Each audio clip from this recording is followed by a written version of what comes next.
Hello, everybody. Welcome to Yesterday, Tonight, the Next Morning, where I talk about news that happened today when I'm recording this, but you hear about them the next morning.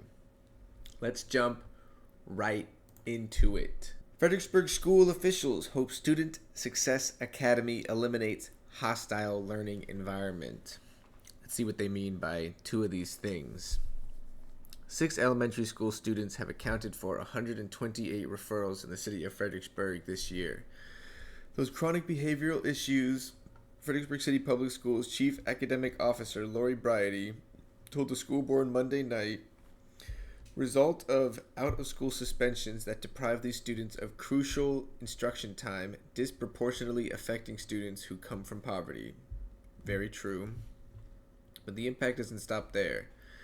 The other students are anticipating a disruption rather than being focused on their learning. It creates a hostile learning environment where students and in some cases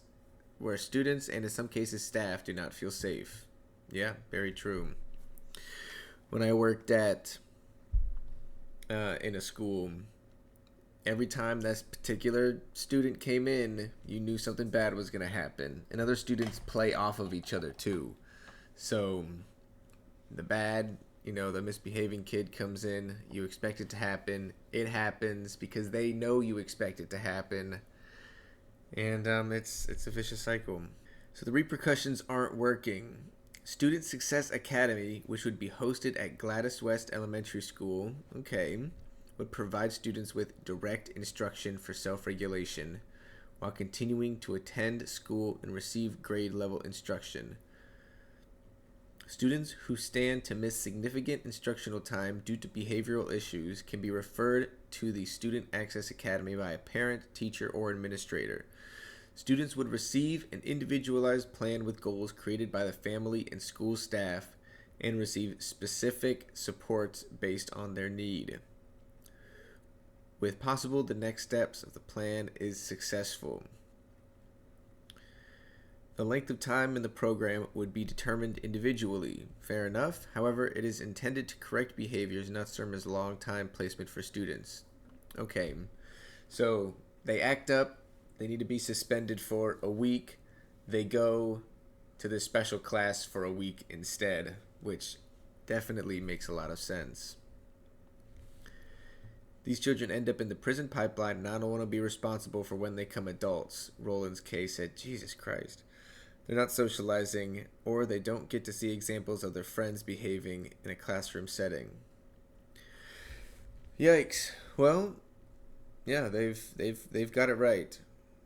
Put people who would be suspended for any amount of time, 1 day, 2 days, whatever. Put them in a separate class where they can get specific instructions every time, no matter what. City schools off track under new standards.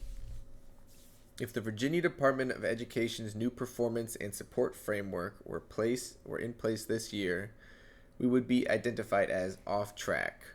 Okay. Based on academic performance in 24 and 25 school year, Hugh Mercer and Lafayette Elementary Schools and Walker Grant Middle Schools would be identified for targeted support, meaning that Fredericksburg City Public Schools would require to enter into MOU with the VDOE.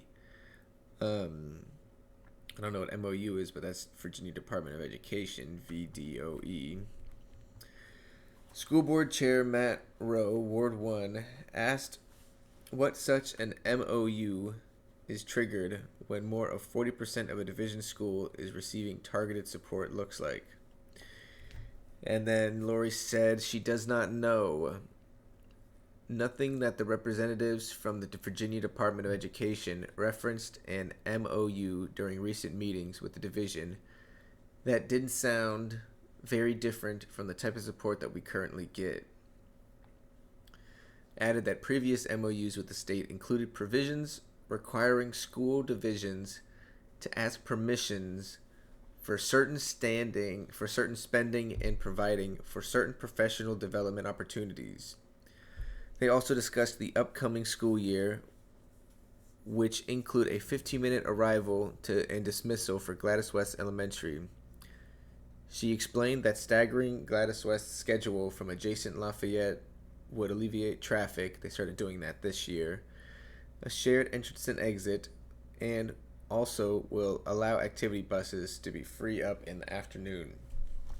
I have a friend that goes to Hugh Mercer. I go to Gladys West. Our playtime after school is different because I get out later, but we're in the same grade, Roland's case said. When we started out, the premise was that all three elementary schools would be doing the same thing. No, they're right. They need to free up traffic. That them just shifting it a little bit isn't going to be that big of a deal. Popular downtown restaurant to close. This is on the Free Press. Juan More Taco announced it will close its restaurant.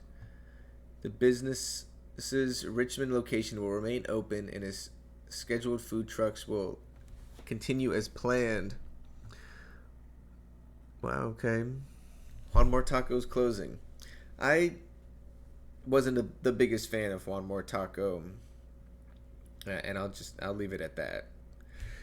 There were 144 homes sold last week in Fredericksburg region, according to the Fredericksburg Area Association of Realtors, including 2 in Stafford County for more than $1 million. The 2,256 square foot office building at 1616 Stafford Avenue in Fredericksburg sold for $575,000. Fredericksburg Technology has taken over a lease for 2,600 square feet of additional office space at 306 Frederick Street, Suite 201. Will house its IT staff support there. The other company will remain occupied and be utilized primarily for field operations and installation divisions. There's going to be a grand opening. Mary Washington Hospital recently installed a new antenna system to improve radio coverage for local responders within the hospital. Mike Walsh is Mary Washington University's new Vice President of Student Affairs. Spotsylvania Town Center owner Cafro has been clearing land in front of the development off of Route 3 as part of some long-range planning. Cafro spokesman Joe Bell said the company has considered several possible configurations for developing on the site, but no construction is expected in the immediate future. Mind you can see on the Fredericksburg website, there is a new agenda for the Economic Development Authority regular meeting. Let's check it out. Call to order, quorum, approval, public comments. Nobody publicly commented. They approved the minutes. Treasurer's Report, Old Business, Draft Sports Tourism, RFP. New Business, EDA Grants Program, Nomination Discussion for Slate of Officers, Grant Application Opportunities. And then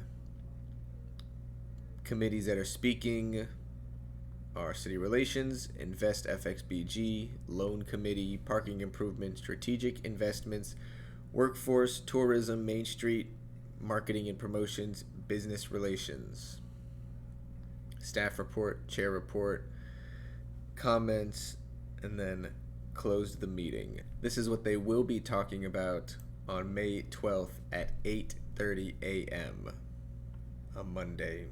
Something that really gets me is they need to film each and every one of these to be put up, because not everybody can go.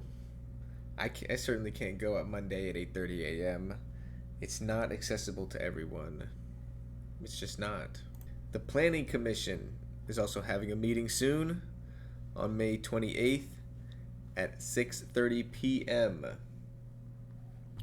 If you're interested in hearing what the Planning Commission supplementary meeting has to say on May 28th, it's at 6:30 p.m., 715 Princess Anne Street.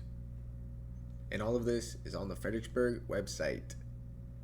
Some news from May 17th and 18th. Street closures are planned for the Marine Corps Historic Half. On Saturday, the Semper Fred 5K walk is family friendly, all ages, the day before the Marine Corps Historic Half. They're going to close down a street on Central Park, Gordon Shelton Boulevard, portions of Carl D. Silver Parkway, and there's a map if you're interested in knowing that. It's going to run 13.1 miles through Central Park, Cowan Boulevard, Hospital Hill, and historic downtown. They're planned for the 18th, beginning at 6 a.m., with street closures and parking restrictions affecting residents throughout the Fredericksburg area beginning at 4 a.m. approximately 11 a.m. depending on your location. So you should review the map. Let's take a look at the map right here. So this is where they're starting. They'll go down Carl D. Silver Parkway, make their way across Cowan Boulevard, down. It's gonna get into a neighborhood here, pop up on Route 3 and cross Route 1, down William Street, all the way down Sunken Road, over to Kenmore, up Washington Avenue, down Prince Edward, then Princess Anne, up Sophia, up Caroline, Riverside, Fall Hill, Hospital, back on Cowan, back on Carl D. Silver, and they end where they started. So if this is going to affect your day in any way, please be warned. Please be warned. I know it might affect my day, since I live inside this big circle. But we'll see what happens. That's all the news. That's all the news from today, tonight, and I hope you have a good morning. Bye.